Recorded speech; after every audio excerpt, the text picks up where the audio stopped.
So, guys, I noticed something fun. In the time that we've been recording this podcast arc, we started just before a full moon, had a full moon, and we're just a couple days after a full moon. So, like, we're within 3 days in either direction of a full moon, which feels It's fun. like I planned it or something. I didn't, but it's like I did. It sure is like that, though. Do you ever feel like hands are reaching out of the darkness to grab you? It's a harvest moon? It is harvest like that season. one video game? First of all, sir. For those who can't...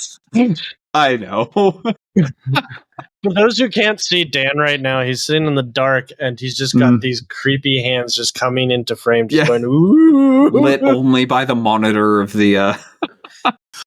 of the screen. I'm so sad that that's not going to appear on the podcast. Might. You don't ever know. There's a will, there's a way. He controls it. He's producer Dan. Yeah, it doesn't record him. So yeah, it will sound like we're talking to nothing. That's what we want people at home to think.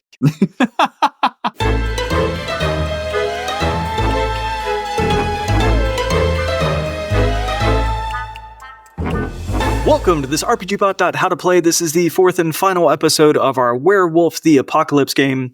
In the first session, we went through concepts and themes. We played, what has amounted to a couple episodes of an actual play. And then finally, in this session, we're going to kind of do a bit of a Q&A and a wrap-up, talk through what we thought of Werewolf, answer some questions that we had about Werewolf the Apocalypse, the system, and also deeply thank Ash Eli for GMing us, storytelling us through Werewolf the Apocalypse. Oh, thank you guys. Yeah, I also want to extend. I know we extended this in chat form, but if there are people in chat right now, I don't know how many of you there are left. If you have questions or thoughts about either the actual play or some systems and stuff that I didn't quite answer, feel free to post them in chat, and I will answer them. So now, Randall, Randall, I think Tyler, I think we did I think we did slightly miscount. So, episode 1, concept and themes. Episode 2, character creation. 2 episodes of actual play, so this is episode 5 in the arc. Yeah, episode 5. Technically, you could count the 2 actual play episodes as just 2 parts of the 3rd episode. So I guess I should have just said last. This is the final episode in the arc. Yeah, no, it's fair. It is what it is. So what did you guys think of Werewolf, your first experience with Werewolf? Okay, your vampire story was awesome. The setting was really cool. All of that was great. I liked playing this game better. Okay. I had a wonderful time. I think you did a really good job with the setting. Like, it felt very rural, small town. So I think you nailed that theme really well. I don't know. I would have to think on it some more to decide if I liked this or vampire better. I had a wonderful time with this, but it's obviously a very, very different feel. Like, Ash, I think you said this during the concepts and themes episode, like, vampire, you are extremely powerful and the humans around you are basically cattle. And in Werewolf, it's like, I can be very powerful for very short bursts, but I also have to keep that under wraps. Otherwise, bad things happen. So it's like, I can have these short bursts of power when I absolutely need to, but the rest of the time, I'm just a guy. Like, it's Call of Cthulhu with slightly less insanity. So it's like very different games, but both fun. It's like Call of Cthulhu Pulp, where it's like you're an average Joe, but you can fight back at least a bit. And that's that's something that I've come to discover about Werewolf is that if you're coming from dungeon fantasy, I'd honestly recommend picking up Werewolf first because it's going to be kind of a Werewolf or Hunter, I would say, would be the ones that I would recommend to pick up first. Everybody, like, Vampire is the popular pick, but the reason why I say that is because Vampire is such a drastically different vibe and style of play that's going to bother some people coming from Dungeons and Dragons, for dungeon fantasy, I should say. Because while it is kind of a power fantasy in terms of, like, you're more powerful than most people, you also have people that do not have a prayer on fighting against. And so it's most combat, if there is such a thing, is very one-sided. It's either you dominating a person or you being dominated. And that, for someone who's used to combat and that kind of stuff, World of Darkness in general really isn't set up for that. It's not a combat-heavy system. It does have combat, but that's not the focus of the system. The focus is to tell a collaborative story. So, and Renegade does shout this out in their Werewolf book, that it's not built for combat, and Werewolf is probably the most combat heavy World of Darkness game on offer right now. But even still, as you guys saw, combat is very much downplayed. You guys fought 2 things and the fights ended pretty quickly. So the combat is not the main focus. The main focus is on investigation, solving mysteries, interacting with folks, and having character arcs. And if that's not something you're interested in, then this might not be for you. But I do want to ask Randall, so what is it about Werewolf that was more appealing to you than Vampire? Was it the story that was told? Was it the setting? Was it just the gameplay? I'm making this strictly on the mechanics that we explored. So I liked having 5 versions of myself, and I think I may have used every one of them throughout the arc, right? So being able to be the wolf, which in my case, I look like just a big normal dog. We settled on an Irish wolfhound. Like, that was a lot of fun. It was mechanically impactful. I got to meet Amaya as a dog and pretend to be a dog, which was, for the purpose of the investigation, actually pretty impactful. In another setting, I think I did the Wolfman thing while we were investigating the house, which gave me some bonuses to rolls, and that felt really good too. And of course, in the final combat, actually getting to go full werewolf and just wreck something was also a lot of fun. So the fact that like my tools don't just show up as like, oh, I've got a feat, or like I'm really good with like these tools, but instead like I'm going to get my claws out and I'm going to rip you apart. Simple fun. Good, simple fun. Yeah, no, it's like I said, I do think a Werewolf is an easier transition because it's got that sort of power fantasy about it. But also it has some of the cool things about Vampire, where there's this Masquerade that you have to keep up, and it's more about investigation and playing your moves and stuff like that. But then when stuff breaks out, it's not just like a very one-sided fight where you don't feel like you're in danger, or you feel like you're in way over your head. You feel like you have an answer to any situation. Yeah, well, one of the things that's interesting to me, and I'm realizing this about myself, I really like games where I get to solve puzzles or mysteries. So Vampire was fun for that. Werewolf this time was definitely fun for that. Games like Bison, like I love Bison. Bison might be one of my favorite TTRPGs right now. The challenge of that compared to Dungeon Fantasy, it's pretty easy to lay out a dungeon, follow something like the 5-room dungeon. There's a lot of good guides that help you construct something that's reasonable. Maybe there's a puzzle in there, maybe there's not because your people don't care about it. But essentially, like, let's go room to room, let's murder the things in the room, let's find the keys while we're in there. And look, we solved the problem. Everything's murdered and we got our loot. That's such an easy arc that like once you get it down, you can show up and you can just execute on that. A good mystery to unravel for GMs is so hard. So I can imagine, like, you gave us a wonderful experience, but if I said, Ash, every week we're going to get together and I want you to X-Files this. We're going to do Monster of the Week every week, but I also want an overarching narrative of like the real big bad guy that we're fighting in this arc. That could be really challenging. That actually fits so perfectly into the vibe of Werewolf, because a lot of times it is kind of Monster of the Week. You're fighting different Fomors or villains who are up to no good, and you're trying to find evidence, solve the mystery, and stop the evil in a similar way to how you guys dealt with Muller. And, you kind of already know who the overarching villain is, but there could be like a more powerful Fomor that's behind all of this. One of the things that I didn't really get to bring into the game, but they do recommend you pull into if you're planning on making this an introduction to a larger chronicle, is you could slowly put in ties for Muller being part of what's called the Pentex Corporation. And the Pentex Corporation is a big conglomerate that's very keyed in to the worm. And they're a main overarching antagonist in a lot of chronicles. So that is a way you could take that story. If I was going to continue this actual play, that's probably what I would have done. Maybe you guys would have helped introduce Amaya into the Garu Nation. Maybe that escaped Bane would come back to haunt you one day. So it reminds me of anything, Werewolf reminds me of Supernatural if the brothers were werewolves. That's exactly the vibe that it is. I'm pretty sure that fan fiction's out there somewhere. I'm sure. Okay, so I like what you're saying though. So for a GM who's thinking about doing this, like there is lore there to essentially tie the worm, which is one of the 2 evil entities, whether they're evil or not, they exist and they're against us. They're too powerful, to a corporation where you can then have manifestation of physical agents. And so that could be the source of your Monster of the Week. Yeah, exactly. Cool. Maybe that leads into something. So I know in Concepts and Themes, we talked about this, that like a lot of the combat was going to be against the worm, but we also have the Weaver as the other entity. And you described it as kind of like this city. Are there good examples of essentially a monster of the week, where what we're really taking down is the Weaver more than the Worm? It's harder to fight against the Weaver because, again, the Weaver is the embodiment of stasis and order and the cities, essentially. So to fight against the Weaver is to try to fight against the embodiment of civilization. So if you wanted to take down the Weaver, you'd have to,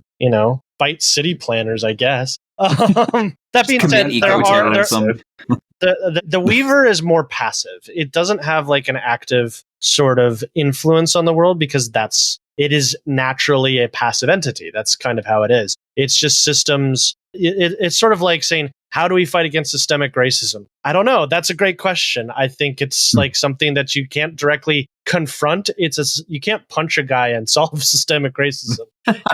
It takes punch 1,000 guys. It takes generations and education and understanding of people's influence on each other to sort of affect those systems in the same way that helps with the Weaver. That's not being said that you can't bring the Weaver into some things, like maybe fighting against the military-industrial complex is what I would probably do with the Weaver. Like maybe you're dealing with a general or something. But the Worm is the one that takes the active role. Its servants possess people. Its servants influence people to do things that corrupt Gaia. The Weaver is like, it's unintentional. It's evil that comes from human nature and human passivity. Interesting. Okay. Would you consider like a dam breaking or a forest fire, a natural disaster, something that is destructive to the Weaver? Oh, yeah, absolutely. Okay, cool. All right, just making sure I have the right theme in mind. Maybe to do a bit of a pivot. So we talked a little bit, I'm going to use the word metacurrency here, and I don't really mean it that way, but I don't know what else to call it. So we have willpower in front of us. We have the Hirano and the Hogloss in front of us. We engaged a little bit with spending our willpower to get some rerolls, but talk to us more about what the impact of these would be in a longer campaign. So willpower is like you said, it's your main currency. You use willpower for a lot of things. You use it not only to reroll stuff, gives you control of your character if you frenzy. As you saw when you were in your Krynos form and you tried to hide the body, I had you spend willpower to maintain that form without going into frenzy. So you go through willpower pretty fast. Now it's tempting to be like, I don't have that much willpower. I'm taking all this superficial damage and I have like one box left. Well, keep in mind, you have to do 2 slash marks through every box before you are completely out of willpower. So you essentially have double the amount of willpower that you have. There are certain effects that will give you aggravated willpower damage. It's rare though. Usually the other thing you'd use willpower for, you see this less in Werewolf than you do in something like Vampire, which is in social battles. And we talked about social battles in Vampire where you're doing like a debate, a back and forth between a person. And instead of tracking health damage, you track willpower damage. Now, the way this works, if your willpower ever becomes completely full of aggravated willpower damage, you become what's called impaired, which means you take a -2 penalty on all of your rolls. So like you subtract 2 dice from all of your rolls. Most of my dice most of the time. Yeah. And you can't do a lot of things until you get willpower back. You usually get willpower back by interacting with your touchstone, or you get it back every session, I think. I'll have to check this. I think also if you rest for a while, you get willpower back. But it's meant to be spent. It's not meant to be hoarded. It's meant to be spent and regenerated. You just have to be careful with how you then don't go overboard. Like with a lot of things, it's a balancing act. Now, Hirano and Hogloss, we didn't really get to see them in action all that much because there wasn't a lot of stuff that really tested you guys in terms of your moral fiber. You guys didn't break any chronicle tenets, and you didn't have any major setbacks or anything like that. So if you recall from our concepts and themes, Hirano represents your sense of nihility and this idea that what you're fighting for just isn't worth it because you're not gaining any ground. And so you just kind of give up. And the way you gain Hirano is if, you suffer a major setback through your character, or something happens to your touchstone, either harms it or destroys it due to your actions or inaction. So it's basically like a depression mechanic. It's like the more the stuff piles up, the harder it becomes to ignore. And that's why I say Werewolf is World of Darkness is a different system from Dungeon Fantasy in that it very much is kind of nebulous. These aren't just like, this is when Hirano is going to happen, this is when Hogloss is going to happen. It's kind of up to both the storyteller and the player as to when those happen, because it's a very character-focused system that's about telling stories and character growth. So if you don't engage with those role-playing mechanics, you're just ignoring half the system, which some people just aren't all that into RP. They like heavy combat. Then I would say don't play this game, because it is most of the system is role play. Okay, so Hirano is like the nothingness from the Neverending Story, like taking us over. And I think we might have even made that reference in Concepts and Themes as well. But like, I think so, yeah. Giving up, just sitting down and giving up and saying, there's nothing I can do, I can't succeed. Where the opening of the game establishes that is true, and yet the Guru Nation continues to fight. And so, like you said, like as a role-playing mechanic, recognizing that it would be tempting to give in, that, we're eventually doomed to fail. But essentially what our player characters are saying is not today. And we keep fighting. I like that. I like that optimism. That stubbornness. Yeah. I love that. There is a bit of optimism in Werewolf, because it's just like, no matter how hopeless it is, we fight anyway. Yeah. But to answer your question, what happens with Hirano? If you ever fill up your Hirano meter, that's essentially character death, because it basically means you've abandoned the fight, you've abandoned Gaia, you can no longer transform into a wolf, you're essentially just a normal person. Oh, wow. And you need to roll up a new character. It's like losing the wolf, but on steroids. But permanently. Yeah. Well, it's a little bit like being driven insane in a Call of Cthulhu game, right? Except for insanity kind of like isn't the thing that matters here. It is hope. Hope is the thing that you have to keep with you. Yeah. And what about Hogloss? Because that's the angry one, so right? So Hogloss is the flip side of that. Hogloss is, instead of submitting to utter despair, you submit to utter rage and impatience at the fact that what you're doing doesn't seem to be making a difference. And it really should, because, you're the strong werewolf, dang it. And you should be able to fix this. Why don't I just fix it by ripping people apart? That's what I'm going to do. It's basically so if Hirano is like the sanity meter in Call of Cthulhu, Hogloss is like the humanity meter in Vampire, where it's like the closer you get to full Hogloss, the more bestial and the less human you are. You're just a wild beast at a certain point that just hungers for human flesh. And you become Hogloss the more you break chronicle tenets, the more you compromise your principles, the more you violate your own morals, you slip closer and closer to being a beast. And because it's sort of like, as you get further up the Hogloss track, you sort of justify yourself as like, this is just pragmatism. I'm making the choices that nobody else feels comfortable to make for Gaia. So when you submit to full Hogloss people don't think that they're bad guys. They think that this is what I have to do because no one else is willing to get their hands dirty, and this is how I win this fight. But it does also mean character death, because it essentially means that you're now an NPC under my control, and that may or may not attack your friends because you're just a wild beast now. Unless they've gone to Hogloss, you probably are going to butt heads. Yeah. Now, there's a comment from Karamak in the chat. If I remember right, where crows follow the sun instead of the moon, they are harmed by gold instead of silver. So yeah, in previous editions of Werewolf, there were other lycanthropes. That's still kind of the case in Werewolf, but most of the lycanthropes that were in the previous editions don't exist anymore. Like, they did exist in the canon,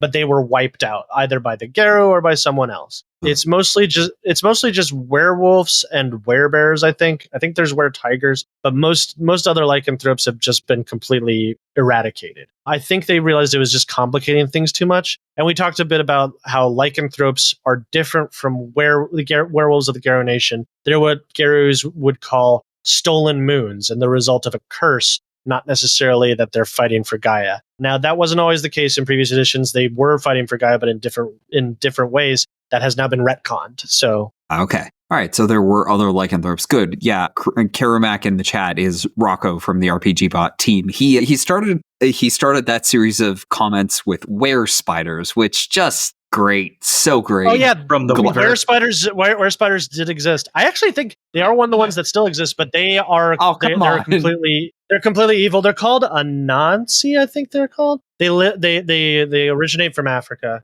Okay. And yeah, they are just fully evil now. So great. Yeah. Well, that fits spiders. Okay. All right, Ash, I want to ask some questions about rage. Go for it. All right. So rage is clearly a central mechanic to the game. Like, it's how we access our most significant supernatural powers. The scale goes from 0 to 5, correct? And if you hit if you go beyond 5 or whatever, you lose control or something. Do I remember that so right? I actually read this wrong. So when you go past 5, you take willpower damage. Every time you would gain an extra rage, you just take willpower damage. You don't immediately frenzy. You only frenzy if you're in Krynos form and you haven't killed something. So got it. Okay, so you can go over your rage meter and not immediately cause problems. Okay, correct. So in a longer form game, what would maintaining rage look like? Because like we're playing a one shot, so we're kind of driving these characters like we stole them. So like I was very much get the rage, spend the rage as quickly as possible, and of course I kept rolling badly, so I was losing the wolf constantly, whereas Randall had rage much more consistently. So yeah, I mean it's kind of like hunger in Vampire, but the reverse. You want more of it, not less. Got it. So, but it's a double-edged sword as with hunger. Like the more rage you have, the more likely you are to get a brutal outcome. Now, I think I might have been mistaken. I think you all always start every session with at least 1 rage. Uh-oh. Shoot, did we lose Randall? Oh no. Yeah, we lost Randall. Oh, okay. Well, let's just keep going without him. That has been Dan's advice historically, and I'll keep an eye out. Oh, I hope this episode is salvageable. Anyway, rage. Yeah. So yeah, you should. I think you start every session with at least 1 rage. I'm not sure on that, but I have to double check because like with Vampire, you start with 1 hunger. I would have to assume that it's the same with Werewolf, but I couldn't find anything like that. So if I'm missing something, somebody could just tell me. But yeah, I mean, you want more rage than less rage. Less rage is worse than having too much. Like having willpower damage is not great because you can use it for other things, but it's much, much worse to lose the wolf. In fact, as I was rereading stuff, I was actually really easy on you. When you lose the wolf, you can only recover rage by howling at the moon. That's it. Really? Mm-hmm. Oh, in that case, that would make starting a session with no rage really frustrating. You basically have to okay, we're not doing anything until it is nighttime and I can get angry. That also explains why there's so many rituals that are just about getting someone back to rage. Exactly. Okay. Rage is super important, as you said. It's like the main currency that you use in this game. So a lack of it is a real problem, as you saw. Now, apologies to those who are just like, but that's not how you ran in the game. Again, this is my first time running Werewolf. I was going to miss something. I was going to misinterpret stuff. So take the session that you heard with a massive grain of salt. And in fact, take this question and answer with a massive grain of salt because it is very possible I am misinterpreting or misreading a lot of things. There's a lot of information. So, but yes, in a longer form campaign, your main concern is going to make sure that you have a healthy amount of rage. That's why werewolves are kind of encouraged to find provocations, get people to fight me sort of thing, which is why Werewolf tends to be more combat focused than other World of Darkness games because werewolves rely on that confrontation to fuel their powers. And when you lose the wolf, you're in real trouble, as Tyler learned in both parts of the session that we ran. It was bad. It was very bad. My backup plan was just to hit the guy with a car. Yeah, both the backup plan and the drive forward plan. Just do it 2 or 3 times. To be honest, you had real bad luck when it came to those rage checks. You just really had bad luck. Mm-hmm. Usually it won't be that bad, but you have those nights where it's just not your night and you might end up in a combat useless. That's just kind of how it goes. The world is kind of supposed to be threatening. You can't always rely on your forms. And that's why going into Krynos form is such a huge gamble. You have to feel like that you can rely on that. So if you only have 2 rage, which I maybe should have discouraged you from doing this. If you only have 2 rage, that's a huge gamble of going into Krynos form. Ideally, you want to have at least 3 rage so that if you lose both of your rage, you don't immediately shift back to a human. The other thing, rage is very useful for regeneration, and all it takes is so I don't know if you did it this way. I can't remember what I told you in the game, but when you regenerate, regardless of if you succeed or fail on the rage check, you still regenerate. I think we did that. Yeah. Okay. So it's like with Vampire, where even if you fail the rouse check, your power still goes off. That's not a question. So you never lose the thing that you're trying to do, except when it comes to shifting forms and you losing the wolf. Was not ideal. Sorry. Yeah. 1 in 4 chance. Yeah, I did the math. It was pretty rough. The math. It did not work out. All right. So, yeah, I'd love to talk a little bit more about the regeneration and healing in general, honestly.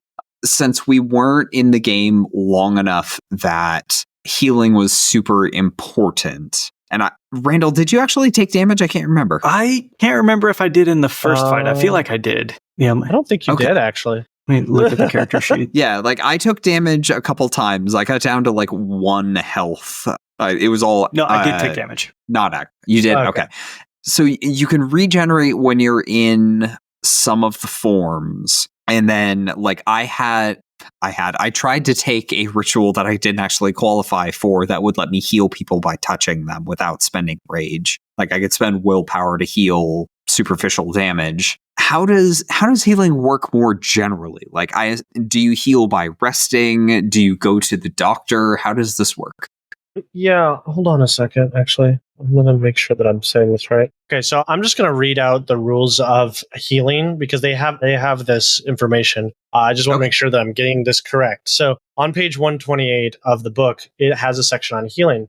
Below are the rules for humans as well as Geru in comparatively mundane Homid and Lupus forms. Geru possess superlative regenerating powers in certain circumstances. So we already talked about regeneration. That's one way of healing. So with superficial health damage, which is just a single slash, characters may remove superficial health damage at the beginning of a session. If the storyteller determines that enough time has passed since injury, they'd have had time to recover, especially if they're Geru. So you can either recover at the beginning of a session, or if we do a time skip in the middle of a section, be like, it's been a week, you're probably fine. Okay. Now, when it comes to aggravated health damage is a serious business. The comparatively frail nature of the physical body is the reason so many Geru seek to build their renown, so they can continue to fight as a legendary spirit after their physical body has given its last. How reliable this process is, well, that's a separate conversation. A character with medicine can convert aggravated damage on the health tracker to superficial damage. Their player must succeed at a simple test of intelligence plus medicine. The difficulty equals the total aggravated damage sustained by the patient. Attempts to heal oneself add +1 to the difficulty. The maximum points of aggravated damage that a character can convert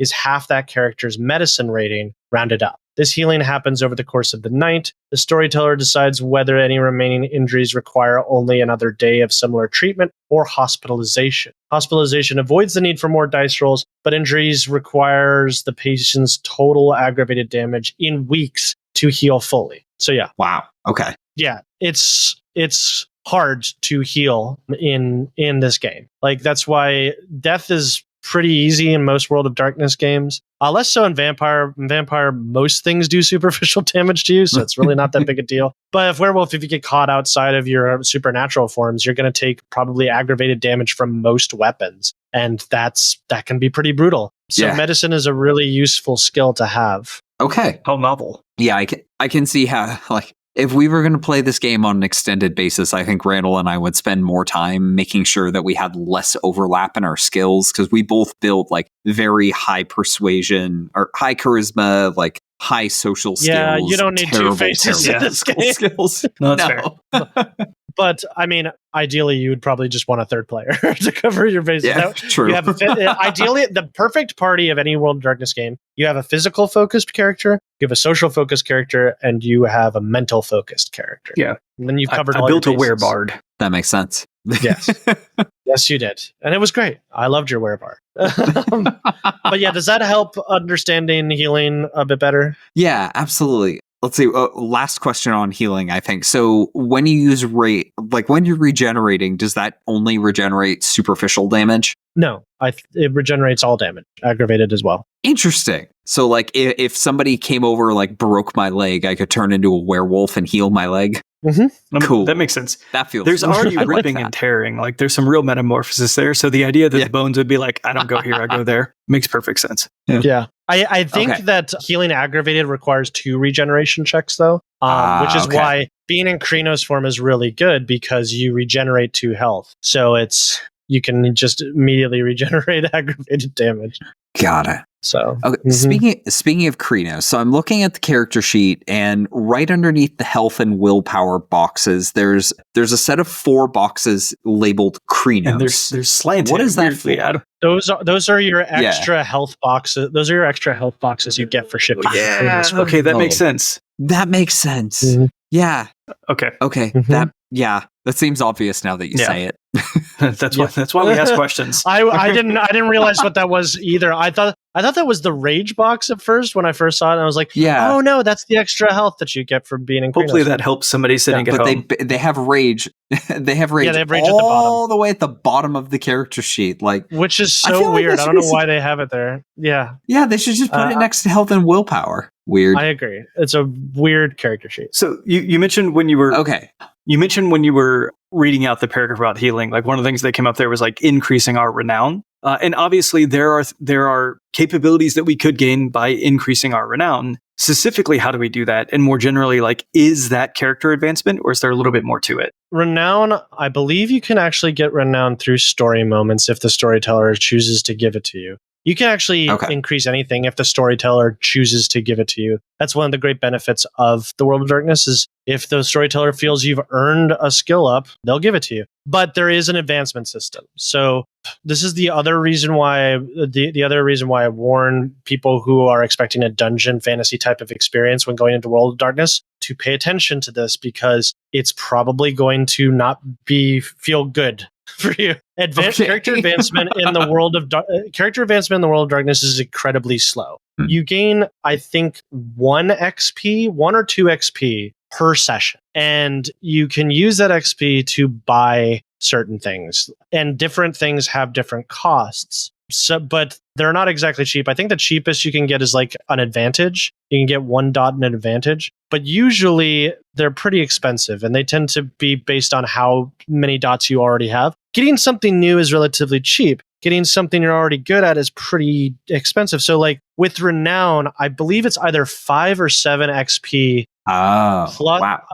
times how many dots you already have in the Renown. So if you have 2 dots in Renown, it's like 10 experience points that you have to spend to get 1 dot. So that's 10 sessions. It can feel extraordinarily. Yeah, it can feel extraordinarily slow to advance. So my recommendation for people who want to have more advancement more rapidly, give your players more XP. It's not going to break a lot of things. One of the things I did in my vampire games was I had these questions that I would ask players at the end of every session. Like, did we learn something about ourselves? Did we learn something about the bad guys? Did we advance the plot? It's similar to Powered by the Apocalypse's questions, but depending on how many they answered, and this would be on a character basis, not on a group basis. So depending on how many they answered, you would get more or less points. And that would translate to like a maximum of 4 or 5 per session if you ticked all those boxes, which is much faster way of gaining XP. It's still not super fast, but I feel like it's more on the same level as dungeon fantasy. Now, if you're going to do that, though, be careful. Especially with vampire, the power ramps up significantly, which is why they make the power why they make advancement so slow, especially when it comes to like the gifts and the power and the disciplines in vampire. Because once you get to like even just the 3 or 4 tier powers, we're talking like I can end a fight with this kind of powers. Like the power curve is exponential. It's like the difference between a category 3 and a category 4 earthquake. It's an exponential growth. So got it. Yeah. Mm-hmm. Okay. All right. So let's say we're sold on Werewolf. We're very excited about all this. Like we understand the mechanics. We've read the book. Maybe we've made a character. What do published adventure options look like, Ash? What's out there for us? Well, I haven't actually run any chronicles is what they're called. They'd be equivalent to like, campaigns in 5e or adventure paths in Pathfinder 2. But there are some on the Renegade store. In addition to the introductory scenario that you saw me run, which is at the back of the core rulebook that you can just run. They also have a free limited adventure called The Deepest Wounds that you can just get for free. They also have a longer chronicle called Scent of Decay that is not free. But yeah, and there's not a lot of stuff that's been released for Werewolf. It is a relatively new game, so they're going to probably be adding more to it. There's also the Isle of Splintered Dreams, apparently, that's also free, so that's good. But yeah, Renegade's been really good about releasing quality products, but they do release them slow. So Werewolf, I think, released like last year, so it's going to take them a while to catch up with the breadth of stuff that Vampire has, Vampire Hunter, but it will be clear. That's Renegade's 5th edition Werewolf the Apocalypse. Yes. Now, you could translate older editions of Werewolf Chronicles, but that's going to require a lot of work. That said, there are more of that, so feel free to check that out. Did you guys have any questions about the adventure that we ran? Stuff you might have missed or things that you didn't understand? Yeah, the dog thing we fought. What was that?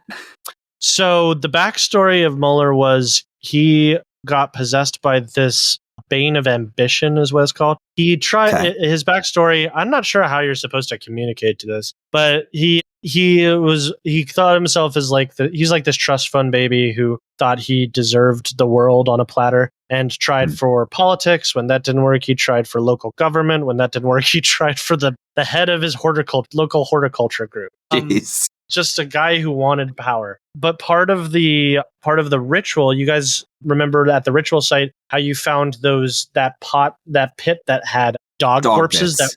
that were burned. So basically what Muller had been doing is he had been infusing them with corrupted worm energy. He'd been taking these stray dogs and infusing them with corrupted worm energy so that he could torture them and just make their lives a living hell and use that energy to fuel his ritual before killing them. But he messed up on at least one of the dogs because he's careless like that. And that was one of the corrupted dogs that he thought was dead, but wasn't, because he's that kind of guy. Mm-hmm. Okay. Yeah. Great. Awful. Okay. So we went to his house trailer thing, dealt with the corrupted dog, and then we went to, I cannot remember the woman's name, the Silver Vixen. We went to her house. Birgit Van Gelder. Van Gelder, thank you. We went to Miss Van Gelder's house, talked to her. Muller shows up. We fight him. The fight spilled out outside after Randall crashed Muller through a wall. If the police show up mid that fight, what happens? They would probably all go into delirium. So if you recall, delirium is like the fight or flight response that all humans experience when they see a werewolf in werewolf form. It's sort of that dark part of our back mind that reminds us of the time when humans were just prey to werewolves. So it would basically trigger a fight or flight response. They would make some sort of roll, and if they failed the roll, which most humans will, you have to be pretty strong-willed or keyed into the system to avoid going into delirium. They would run away and then probably rationalize what they saw in some way. Like maybe a bear attacked Muller and it burst through the wall, and that's what happened. So delirium acts as that sort of protection. So you weren't in any real danger if the police arrived while you were still in Kranos form. It's not great because you couldn't start inside a riot or a panic, and you would have more questions you would have to answer. So So Amaya is part of the Gyro Nation, or will be. Like that was kind of one of the cool things that happened at the end. Could seeing me as a werewolf attacking somebody cause her first change? Absolutely. Okay. Yes. That would be cool and terrifying. Yeah. So a little peek behind the curtain of some stuff that you guys missed that I cut out, I changed, that kind of stuff. So first off, Amaya is not part of the Gyro Nation in the original story. I made it up. I thought it was cool. I liked it. It was great. There is actually a budding werewolf in the original game that you can have the potential to meet. So remember how I said there were 5 victims at the ritual site? In the original game, there's only 4 because one of them escaped. And you notice that, and if you look around to investigate the area, you notice some footprints as well as wolf prints going away from the ritual site. And part of the side diversion of this whole campaign arc is figuring out that Hannah Harcourt, one of the victims of Muller, or attempted victims of Muller, is actually an unknowing Garu. And she's becoming into her power. And it's kind of your choice as to whether you key her into this and try to bring her into this world and mentor her and stuff like that. Very cool. We didn't have time for Okay. it, so I cut it out. There's also other side stuff that could potentially happen, like they bring up. So the cairn that you guys found that was corrupted by Muller used to be a cairn for the cult of Fenris before they abandoned it. And there was a whole side thing where 2 members of the cult of Fenris confront you guys and be like, what are you doing with our cairn? Get away from our cairn. I'm going to fight you if you get near our cairn. And the cairn is also put there as a way for you guys, if you wanted to claim a cairn for yourselves and get away from your sept. That is a thing you can do. But it's also, those 2 individuals, those 2 cult things are supposed to be a tease and just a hook for campaign. Larger stories in the Chronicle, which is why I cut them. But yeah, there's a lot of cool stuff like that you can put in. Most of the other stuff I kept in. The one thing that I'm upset that you guys missed out on is, so if you had gone into Lupus Forum when you were approaching Van Gelder's house and sniffed around, you would have not only found Muller, found out that he was in the house somewhere. He was actually in the basement. But you also would have found his car, in the back of which is the incomplete meat child. I was going to ask about that. Like, what was the deal with the meat child? Did it happen? It was incomplete. So the meat child, they actually have a whole stat block of like what the meat child is and what it does. It's actually a monster when it's fully complete. It's just a full-on monster. But basically it describes itself as like an amalgamation of different Frankenstein body parts. And the one he made had the head of a dog, just a head of like a wolfish dog on it. And basically you open it and it just sort of screeches and writhes at you uncomfortably because it's not fully a thing yet. The only thing it was lacking was an arm, a right arm, which he planned to claim from Van Gelder. He's going to kill her, take her arm, and then the meat child would be complete. In fact, the adventure says, what happens if the players just don't go to Van Gelder? He makes the meat child and it attacks you. You don't want to fight the meat child. It's really strong. Makes sense. It's really strong. But yeah, there's a lot of cool stuff in there that you guys missed. But yeah, that's the whole adventure. I'm imagining the hilarity of now the jerk cop having to deal with that. It's like, we found Muller's car here. Let's go and pop. Why is the trunk shaking? Yeah, no. But yeah, and also Amaya, I will say, she's kind of a throwaway character in the one shot. Like she's in a sidebar. It says the sidebar is, what about the police? And it says one of the deputy sheriffs named Amaya, I forget her last name, might come into play. And that's all it says. So it doesn't give you any guidance. So it's not I wouldn't say it's if you're expecting like the level of quality of like say a Pathfinder 2 adventure where it gives you like all of these like stipulations and outcomes and stuff like that. It's not that. You're going to have to do a lot of the legwork and creativity yourself. That being said, it's still a decently organized adventure. And the thing I do like about it is that it is very setting agnostic. So you could just as easily plug this into like a suburban New York City as you could where I am, because all of the character names are not tied to any specific area, and they don't have any specific like identifiable landmarks that place it in like rural Louisiana or rural Pennsylvania. It can be wherever you want. In fact, they have like suggestions like if you are setting this near a military base, maybe Muller lives on military base, like he's a member of the military. So yeah, that's pretty cool. I liked that about it a lot. Yeah. Cool. Right. So I'm looking at the Renegade Game Studios website, and they have a chronicle called The Deepest Wounds that we found like right before we started recording. This one is free, which is exciting, and there's a little bolded text. There are elements to this story that build on the story, no matter how small, from the core rulebook. Players who have run through that story may enjoy the connections between the two stories. So like, hey, if people end up playing this and want to keep going, there's an option, and it's free. Yeah, nice. There you go. Yeah, Renegade is a great company. They do they release a lot of good content. So just check the description. We'll have a link for where you can get Werewolf and check it out. Oh, and chat, if you have any other questions that I didn't answer, feel free to @ me in the podcast, and I will do it as best as I can. Or @ me in the podcast channel, I should say, on Discord. Are you looking for a question of the week or something? Okay. I think he's trying to find the card with the outro. All hail the Leisure Illuminati. Hail. Hail. Hey. I'm Randall James. You'll find me at amateurstack.com and on Twitter and Instagram @JackAmateur. I'm Tyler Kampscha. You'll find me on RPGBOT.net, Facebook and Twitter, RPGBOT.Net, most other socials as RPGBot. And I'm Ash Eli. You can find me embracing my wild side on Twitter at Graven Ashes. If you want to hire me to run a werewolf game or any other World of Darkness game, or really any game, find me at startplaying.games, link in the description. Thanks so much for joining us for this arc of RPGBot.How to Play, learning how to play Werewolf the Apocalypse 5th edition by Renegade Games. If you are thinking about diving in, you're going and purchasing content, your friendly local game store is always a great place to do it. But if you choose to go another route, we have affiliate links in the show notes. If you click these affiliate links, that helps us do the show every week, so we do greatly appreciate it. And yeah, reach out to Renegade, great company, take a look at their products. Please also consider supporting us on Patreon, where you can find all kinds of great rewards. At any tier, you'll get early access to RPGBot content and polls for future content. At our $3 tiers, you'll enjoy your choice of ad-free access to RPGBot.net or ad-free podcast episodes and access to live-stream podcast recordings. At our $5 tiers and above, you'll get all of that, plus access to the RPGBot.Discord. You'll find us at patreon.com/RPGBot.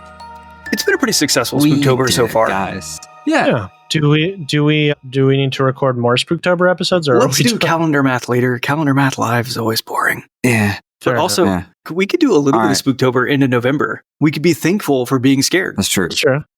Do you guys have any ideas for what you want to do? I forgot that we had planned to do How to Play Werewolf. Yeah, you planned to do lycanthropes. I saw that. Yeah. That was too funny. I don't think we should do lycanthropes right after doing Werewolf. I feel like that's too much. But in November or December. I'm sorry. We could do Christmas werewolves. Christmas werewolf. Or maybe I just sit on the card for a year. Or we could.